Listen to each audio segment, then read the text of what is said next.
আমরা পিপাসু জল দিতে হবে, পিপাসু আমাদেরকে জল দিতে হবে, আমরা পিপাসু আমাদেরকে জল দিতে হবে,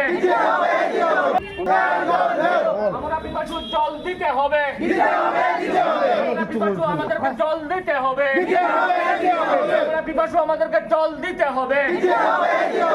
আমরা এখানে আসার উদ্দেশ্যটা হলো আজকে 2012 থেকে করিমগঞ্জ মাদুরপাড় যে স্কিমটা 2012 থেকে বন্ধ।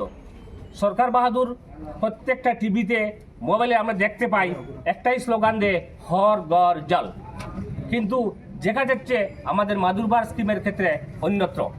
আজকে 1,44,00,000 টাকা সরকার বরাদ্দ করেছে কন্ট্রাক্টরের মারফত, কিন্তু আমার মনে হয় না 60 লক্ষ টাকা খরচ হয়েছে। কি 60 লক্ষ টাকা খরচ হয়নি?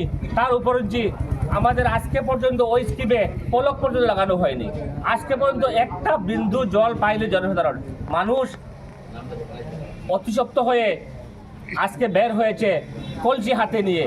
তাই আজকে আমরা ভারত সরকার তথা আসাম সরকারের বিভাগীয় কর্তৃপক্ষকে আমরা জোরালো দাবি জানাচ্ছি, যদি অতি সত্বর আমাদের করিমগঞ্জ মাদুরপাড় স্কিমে জল বিতরণ করা না হয় তবে আমরা বৃহত্তর গণতান্ত্রিক পদ্ধতি আন্দোলন নামব। প্রয়োজনে আমরা আত্মহত্যা করব।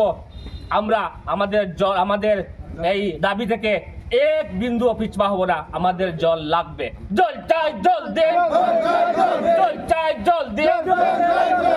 মাদুরপাড় স্কিমে অতিরিক্ত জল দিতে হবে।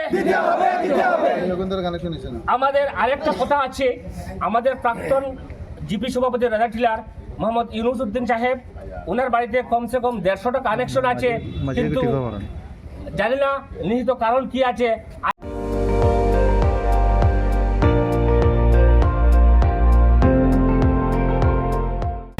আপুনি চাই আছে ND24, সৰ্বশ্ৰেষ্ঠ নহয় সৰ্বোত্তমৰ দৌৰত।